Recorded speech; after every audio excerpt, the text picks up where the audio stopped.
Hearing resumed. Kong Marcoleta, please proceed po. Thank you, Mr. Chair. I was requested to go back a few lines.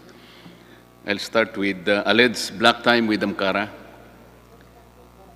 Ganito rin po ang napatunayan na ginawa ng ABS-CBN nang gamitin nila ang Channel 43 para lumipat mula sa analog papunta sa digital na sistema. Mula pa sa demonstration period na ibinigay ng NTC sa ABS-CBN na hanggang June 30, 2015 lamang, ito ay nagpatuloy sa pag-broadcast ng TV Plus at pay-per-view hanggang ito ay umabot ng 5 taon at 4 na buwan. At 1 taon bago matapos ang prangkisa ng ABS-CBN at Amcara, ay ibinenta nito ang 49% ng kanyang pagmemay-ari nito sa Amcara. At nagkunmang na black timing lang ang lahat para mapagtakpan ang paggamit ng TV Plus sa pag-akala nito na ang prangkisa ng Amcara ay hindi na mapapansin na paso na rin noon pang Mayo 4, 2020. Nabuko pa ang ABS-CBN ng mapatunayan sa pagdinig na hindi black time ang arrangement nila, kundi isang use of rack na ipinagbabawal po sa prangkisa.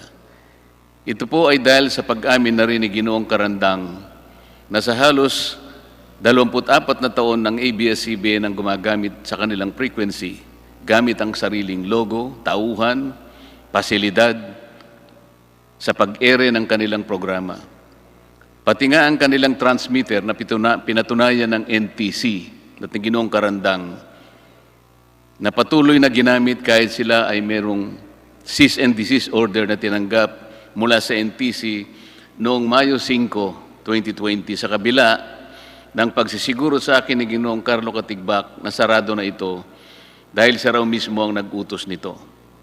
Kaya marami po siguro ang makakasuhan ng perjury dito.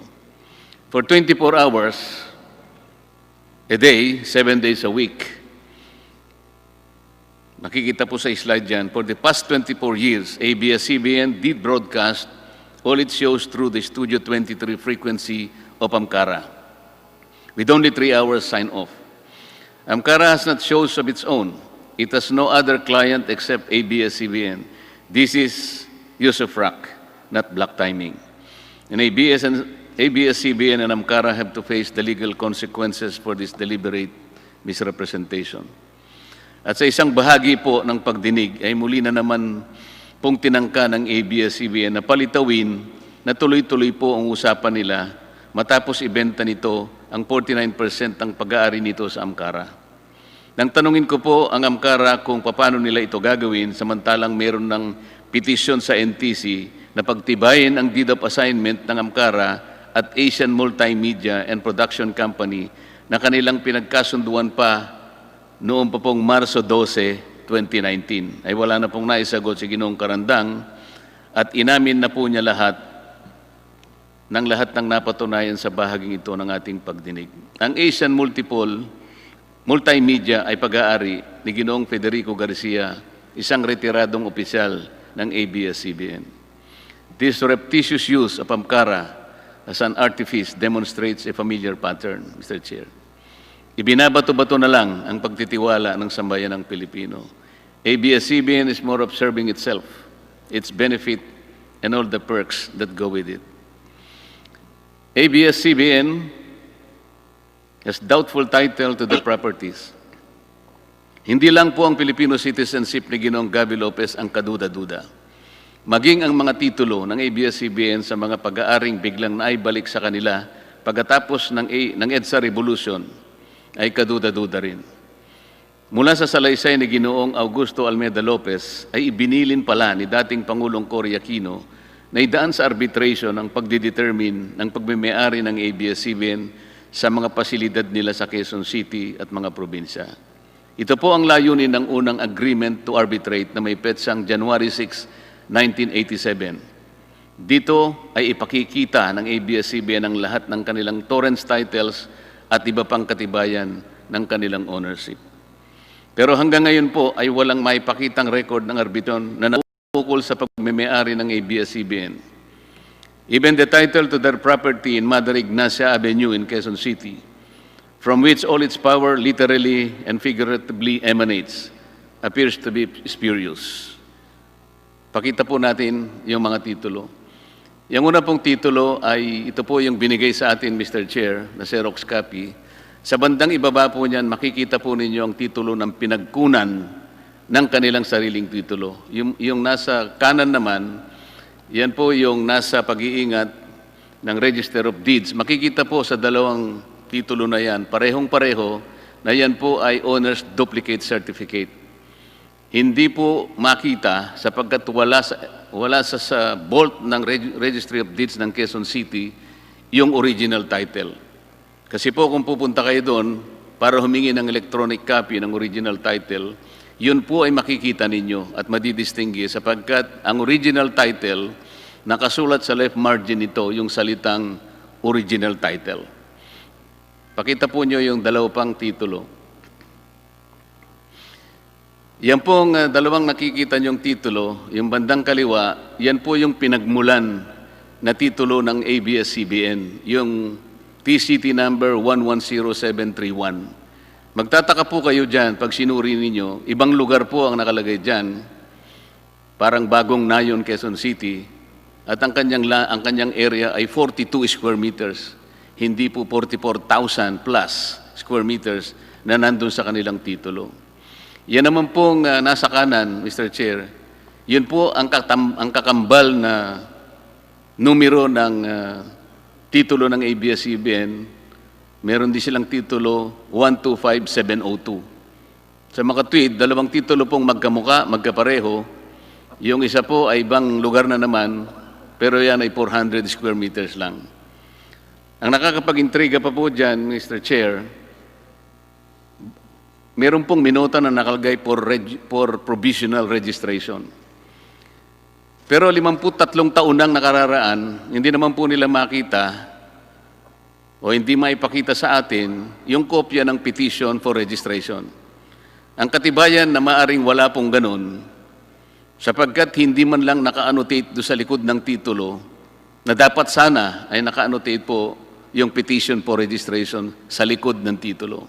Wala po. At the very least, Mr. Chair, makikita natin doon yung title ng kaso, Petition for Registration or Petition for Provisional Registration, yung case number, at pati na po yung pangalan po ng korte. Halimbawa po, Branch 110 ng Regional Trial Court, Quezon City. Wala po lahat yun. Kaya talaga pong kaduda-duda yung titulo mismo ng ABS-CBN diyan sa Memander Ignacia na kung saan nandyan po ang kanilang headquarters. Ito po siguro ang dahilan, Mr. Chair, kung bakit ipinasya ni Pangulong Cory Aquino na idaan ang lahat sa arbitration. Sa kasamang palad, wala nga po silang maipakita ng record ng arbitration na ito hanggang sa ngayon. Tax evasion. It was conclusively proved that ABS-CBN and its subsidiaries engaged in complex schemes to unjustly avoid paying taxes or unconscionably reduce the taxes due to the government. Nakasaad po sa prangkisa ng ABS-CBN na dapat itong magbayad ng tama at kaukulang buwis sa pagtuos ng BIR. But ABS-CBN used its wholly owned subsidiary, Big Dipper Digital Content and Design, Inc., a PESA-registered IT company as a convenient tax shield to deprive the government of billions in revenues. Lumitaw po sa pagdinig na bilang isang PESA-registered company, ang Big Dipper ay exempted sa pagbabayad ng buwis sa unang 6 na taon nito. Pagkatapos nito ay lilipat siya sa 5% na pagbabayad ng tax on gross income, napakaliit kung ihahambing sa hindi PESA-registered company na nagbabayad ng 30% of its taxable income, maliban pa sa iba pang national and local taxes. Ang mas malaking bentaha po ng Big Dipper ay walang tax na ibinabayad kung magdideclare po ng dividends na kasangkot ang ABS-CBN bilang parent company. Very much like the Amcara ploy, Big Dipper has no other clients than ABS-CBN and its subsidiaries. It has only one foreign client, ABS-CBN Global Hungary, na wala pong empleyado kahit isa. In other words, Big Dipper exists only for and because of ABS-CBN, which inflates its costs paid for digitization to Big Dipper and therefore reduces its 30% tax obligation on its income but reaps a windfall on dividends with Big Dipper, which is zero rated. Ang pera ay pumapasok lang sa isang bulsa at lumalabas din sa kabilang bulsa dahil iisang tao lang ang may suot ng pantalon na merong dalawang malalim na bulsa. By taking advantage of the Philippine Export Processing Zone, Big Dipper was able to significantly reduce its costs while inflating its income courtesy of its client relatives. It is good that the Committee on Good Government and Public Accountability will conduct a parallel investigation with the Public Accounts Committee to look at possible collusion with the officials of PESA. For the past 4 years alone, Big Dipper declared revenue amounting to 10.6 billion pesos. Nakikita po nyo sa slide. The declared dividends went to the coffers of ABS-CBN tax-free. Ordinarily, this amount would have been assessed income tax of 3.7 billion pesos. That's the amount that the government should have earned, and would have eventually went to education, health, assistance to victims of calamities, and similar public services. ABS-CBN claims that BIR has cleared it of any tax liabilities. But the same agency also clarified that the tax clearance is issued not to mean that ABS-CBN has no other liabilities, or that when fraud is detected, it is already immune for further investigation. Hindi po. Kapag nakatuklas po sila ng fraud, maaari pa rin silang imbestigahan kahit na meron silang tax clearance. The BIR Regional Director, in fact, signified his intention to look into the operations of Big Dipper in the light of the revealing pieces of evidence that were elicited during the hearings. Bakit nga po ang GMA7 na hindi naman kasing laki o yaman kaya ng ABS-CBN ay nakapagbabayad ng lampas sa 1 bilyong piso kada taon? Samantalang ang ABS-CBN matapos makilatis ng mga dokumentong kanilang isinumite ay nakapagbayad lamang ng halos kalahating bilyon lamang sa loob ng 3 taon. Nasa slide po yan. 2016, 2017, and 2018. Bakit naman kailangang tipirin ang gobyerno samantalang ito ang nagkaloob ng pribilehyo ng prangkisa? Sa isa nga pong kaso na nabanggit sa pagdinig, ay 2.5 billion pesos ang dapat nilang bayaran mula sa pagtaya ng BIR. Napatunayan po na matapos ang compromise settlement, ang ABS-CBN po ay nagbayad lamang ng 152 million, katumbas po ng higit sa 3% ng kanilang dapat bayaran. Maraming beses ko pong ginamit na halimbawa ang isang manliligaw sa usaping ito. Dahil sa kanyang paghahangad na makuha ang kamay o pagsang-ayon ng kanyang sinusuyo, pati nga buwan at mga tala ay kanyang susungkitin. Isang pribilehyo kasi na makamit mo ang kanyang pagsang-ayon. Ang prangkisa ay isa ring pribilehyo, Mr. Chair. Pagkatapos na kayo ay sagutin ng Estado at gawaran ng ABS-CBN ng prangkisa noong 1995, bakit naman ganito ang pagtrato nila sa gobyerno? Halos ayaw na nilang magbayad ng buwis. Ito ba ang in the service of the Filipino o in the service of the Filipino? Unfair labor practice. The proceedings eloquently bared it all. ABS-CBN violated the rights of its own workers. It has denied them their just share in production as required by the Constitution. It committed unfair labor practices that consistently denied its employees security of tenure and benefits that come with regular employment. Ang turing pa naman nila sa kapamilya nila ang mga ito. Ito po ba ang pinatunayan? Ito po ang pinatunayan sa pagdinig ng mga taong naghayag ng hinanakit na naglingkod sa kanila ng tapat sa mahabang panahon. Napatunayan din natin na sadyang nililito ng ABS-CBN ang publiko nang sabihin nito na lampas sa 11,000 ang mga empleyado nito.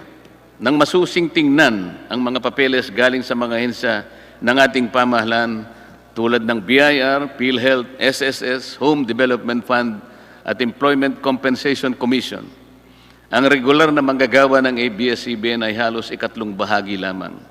At ang karamihan ay tinrato na independent contractors, talents, project workers at contractuals, kahit pang regular na empleyo ang kanilang normal na gawain. Ipinagmalaki ng ABS-CBN ang halos 14 na benepisyo na tinatanggap ng kanilang talents, project workers or contractuals. Pero ang pinakamabuti, ang pinakamahalagang benepisyo, ang pagiging regular, ay tahasan naman nilang ipinagkait sa kanila. It was established that ABS-CBN, and contrary to the endeared kapamilya treatment to its workers, showed a pattern of systemic denial from its deserving workers the benefit of regularization.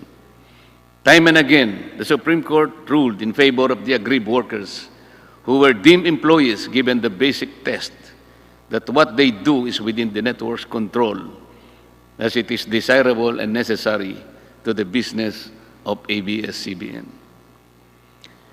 How can ABS-CBN reconcile the fact that people serve it for 10, 15, and even 20 years and still claim that they are not performing work necessary and desirable to its business? Paano po sila mamamalagi ng ganong katagal kung hindi naman kailangan ng kanilang paglilingkod?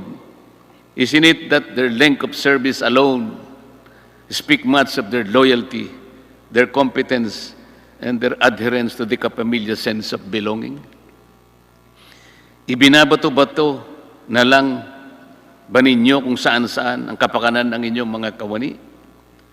Gaya po ng sinabi ko na, ABS-CBN should have led the example that charity begins at home. Total bilyon-bilyon naman ang kinikita ninyo taon-taon at bilyon-bilyon din naman ang natitipid sa pagbabayad ng buwis. Hindi pa ba ninyo kayang totohanin na maging kapamilya ninyo ang mga manggagawang ito, alang-alang man lang sa katuwiran na nakasama ninyo sila at napakinabangan sa mahabang panahon? Ngayon, ginagamit na naman sila ng ABS-CBN sa dahilan para bigyan sila ng bagong prangkisa. Hindi lamang po sila, pati ang mga kababayan nating pinasasaya nila. Kanina lang po ay nakita natin muli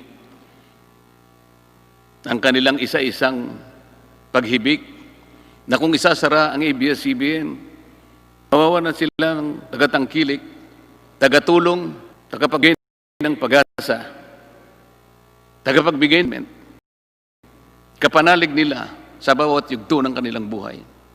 Nakita po natin lahat yun.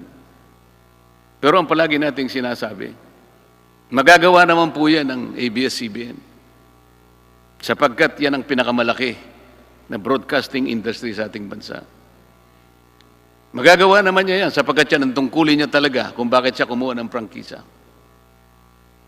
Pero mas lalo niyang magagawa, Mr. Chair, na sumunod sila sa batas habang ginagawa nila ang kanilang tungkulin.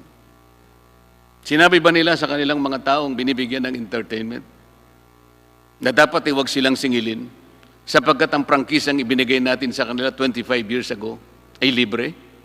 Ang tawag nga natin free-to-air frequency. Ang ibig sabihin, hindi po kayo pwedeng magbenta ng black box pagkatapos pasisingil nyo sa kanila. Sisingilin nyo sa kanila. Hindi kayo pwedeng magbigay ng maraming channels para exclusive, para ilak ninyo, para maging encrypted. Sapagkat kapag bumili sila ng pangkaraniwang digital receiver o black box, hindi nila mapapanood yun. Kailangan magbayad ang tao. Ganun po ba yung pinaliwanag nila nung i-launch nila ang TV Plus? Hindi po. May panlin lang. May pandaraya. Dapat sana binigay yun ng libre. 12 channels, lalong napasaya ang mga tao. Lalong gumanda ang prestihyo at ang imahe ng ABS-CBN sapagkat walang siningil kahit isang kusing mula sa ating kababayan. sapagkat yun ang tungkulin nila sa kanilang prangkisa. Yun ang sinumpaan nila sa kanilang prangkisa. Pero kabaligtaran ang nangyari. Pero ngayon, gagamitin nila ang mga taong bayan. Kabaligtaran na naman ang pinapaliwanag. Hindi ba't ABS-CBN naman ang unang dahilan kung bakit ang mga manggagawa ay naging kawawa? Dahil hanggang ngayon ay binabato-bato lang nila ang kaparapatan ng kanilang manggagawa. Political bias and bias reporting. ABS-CBN has been biased in favor or against candidates during past elections is already common knowledge. Kahit pa ulit-ulit na itanggi ito, kahit magtago pa ito sa likod ng press freedom at doktrina ng fair comment, alam na natin ito. Ito ay wala ng bago.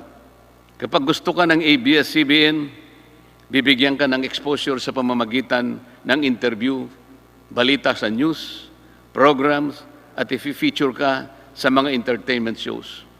Kung ayaw ka, tiyak na babatikusin ka, hanapan ka ng butas, lalagyan ka ng slant o anggulo sa balita na sangkot ka, at hindi ka bibigyan ng pagkakataon para sumagot o magpaliwanag. Kanina po yung mga ilang detalya ng kanilang pagmimayari sa mga ibang industriya, ibinanggit na ni Congressman Defensor. Totoo po lahat yun. Nagagamit po ang lahat ng ito na plataforma para gumawa sila ng kanilang sariling mga opisyal sa gobyerno. Tutulungan nila para maproteksyonan ang kanilang mga industriya. Ibig sabihin, hindi po in the service of the Filipino. In the service of the Filipino ang mas tamang angkop. We heard some of our colleagues who ventilated their complaints. When asked, Mr. Carlo Katigbak confirmed that their sentiments are valid, and he publicly made a commitment that everyone will be accorded the chance to air their sides in his network. The offer obviously came too late in the day. It has been established and has become public knowledge that ABS-CBN aired the anti-Duterte and paid for former Senator Antonio Trillanes IV that exploited children in partisan politics. And despite the fact that it happened on the last day of the election period, when candidate Duterte had no more chance to react or clear his name in the same media network. Mabuti na lamang po at nag-issue ng TRO ang korte sa petisyon ni Speaker Alan Cayetano na noon ay Vice President ni Pangulong Duterte. Ayan po yung mga slides para sa inyong kapakanan. But it is not the bias reporting and the negative campaign per se that is insidious. It is the use of ABS-CBN's network to influence the outcome of political exercise, not for public good, but for its narrow political end that will inure to the advancement of ABS-CBN's corporate interests. Political partisanship is contrary to the terms of its legislative franchise and in violation of the Omnibus Election Code. Uulitin ko po ang sinabi ko na sa umpisa pa ng pagdinig natin. Hindi na dapat maimpluwensya ang mga mamamayan sa pakikialam ng ABS-CBN sa politika. If ABS-CBN wants to be in the service of the Filipino people, it should stop mixing up its economic objectives with the simple aspirations of the ordinary citizens. These two are different and poles apart. At this point, please allow me to address the ABS-CBN's contention that possible denial of its franchise application is tantamount to violation of freedom of the press and of free speech. Kung tatanggapin po natin ang misleading na argumentong ito, edi yun palang nakarapakaraming aplikasyon para sa renewal ng franchise ng mga radio and television stations. Noon, ay dapat pala pinagbigyan na lang natin lahat, Mr. Chair. At hindi natin siguro sila inayawan. Kung yun po yung argumento lang. Pero hindi po eh. Kasi po kung tatanggapin natin yun ang argumento, ang prangkisa will become a matter of right. Hindi na po siya pribilehyo. Wala na tayong discretion. Puro ministerya na lang. Pagka po dumating na sa Committee on Legislative Franchises, wala na po tayong option doon. Siguradong dapat po ibigay natin. Sapagkat pag hindi natin ibinigay, sasabihin nila, oh, that is a violation of free speech. Hindi po ganun. That will be in direct violation of the mandate reposed by the Constitution to Congress as the guardian of this special privilege. Unable to repel the avalanche of evidence against the grant of a new franchise, ABS-CBN Corporation tries a new tact. Very recently, they asked for prayers, words, and actions, and pleaded for help, saying that it's no longer about business for them, but about the kind of system and country and leadership we want. Ito po yung sinabi nila, quoted po ito sa social media and other platforms.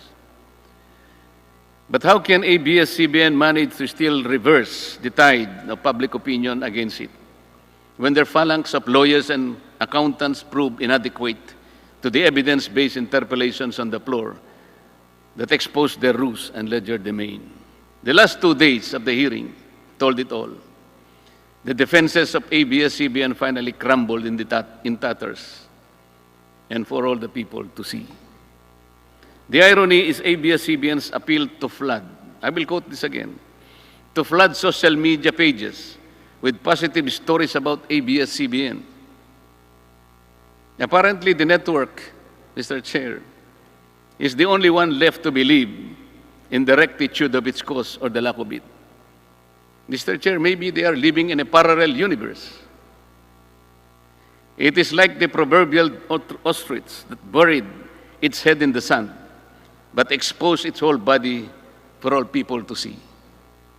This is the pitiful state of a broadcasting company which believed that it was invincible for so long a time, and it is above the law. It is high time that the sovereignty of the airways be restored to the people, the ones who will finally decide to whom and when to grant this special privilege called franchise. Mr. Chair, gusto ko pong pasalamatan bago ko magtapos si Enrique Hill at Lisa Soberano sa pagbati at pamanghik na ipinaabot nila sa aming mag-asawa. Naramdaman ko ang kanilang katapatan. Sana po ganun ang ABS-CBN. Sa kanilang dalawa, alam ko na mauunawaan nila na ito po ay tawag lang ng tungkulin. At hinahangad ko ang higit na tagumpay para sa kanila sa mga darating na panahon.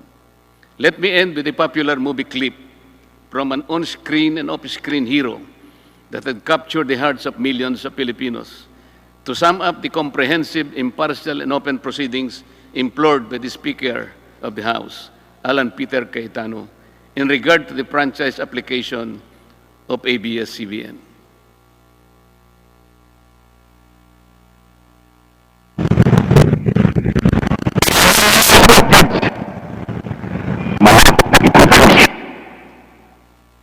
Yang sabi nga po ni FPJ, Mr. Chair,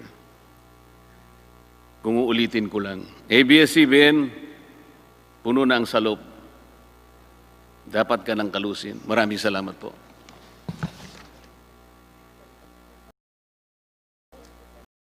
Maraming salamat, Marco. At ngayon po ay napakinggan na po natin ng magkaparehas na panig.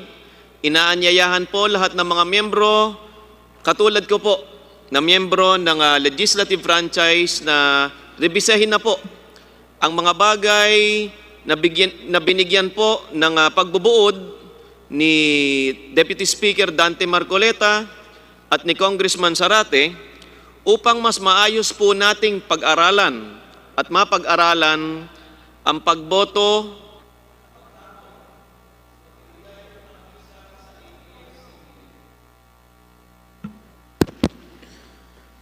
In order to have a more systematic and organized consideration of the summarized points or arguments discussed by both sides, Gagawa po ang committee ng isang TWG as per Section 10 of the committee's internal rules to study and draft their recommendations on the application for franchise of ABS-CBN to be presented in the meeting of the committee tomorrow.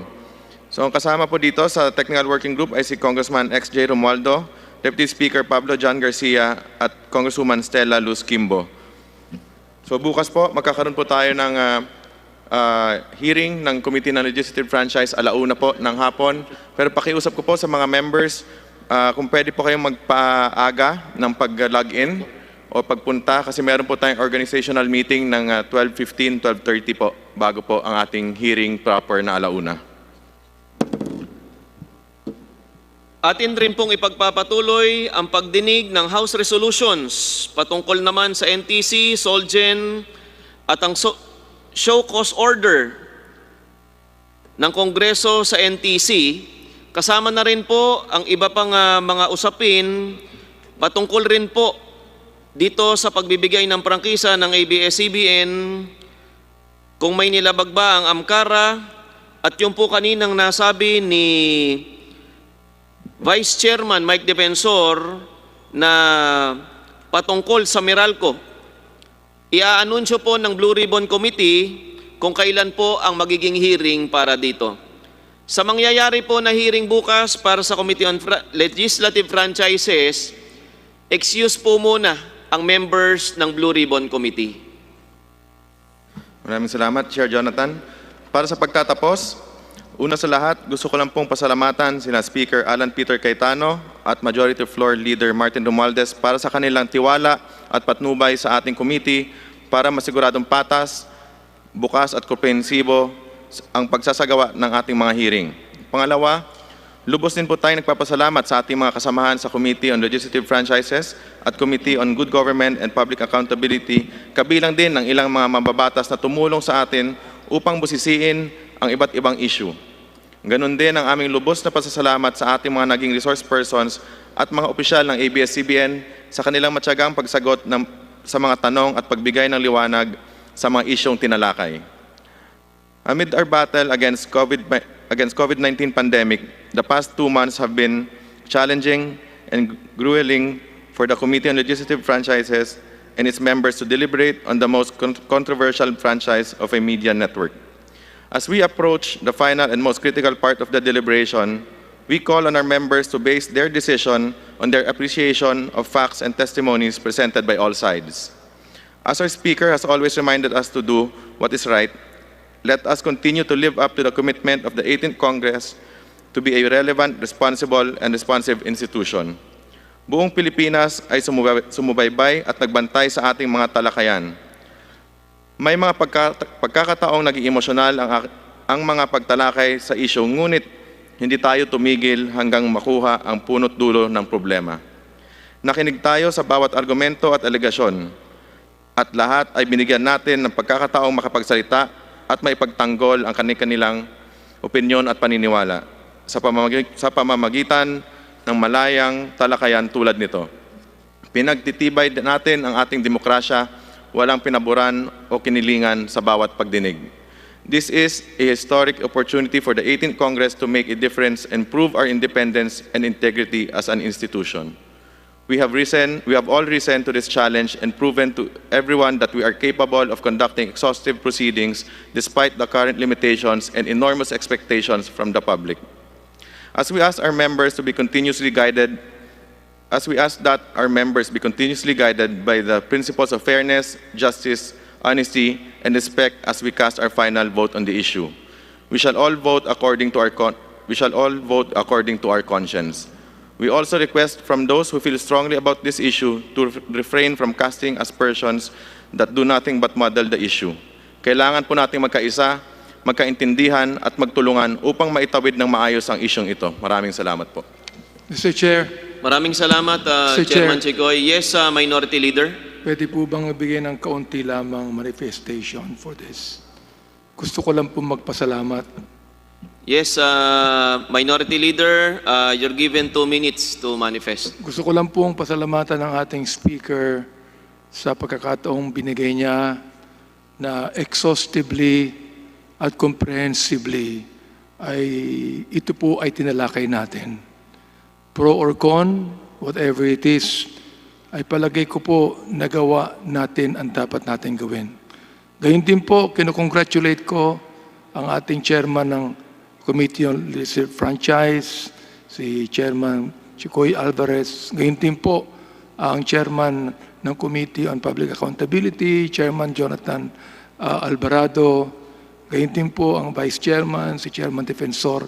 At lahat po dito, I would like to congratulate you for doing everything you can. Pinagtiyagaan po ninyo. At talagang ito po ay tinalakay natin. Oo, kahit po gabihin po tayo, I really would like to congratulate ninyo. Salamat po sa inyo lahat. At alam ko po na ito ay dapat nating ipanalangin kung ano magiging boto natin for the next day. Yun lang po ang nais kong sabihin. Maraming salamat po sa inyo.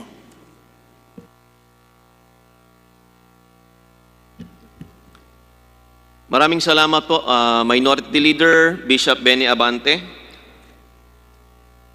Sa lahat po ng ating mga kasama na miyembro ng Blue Ribbon Committee, ang chairman pong ito ay nagpapasalamat sa inyo, lalong-lalo na po sa aking masisipag. Wala ka pong masabi sa aking mga vice chairman, napakasisipag.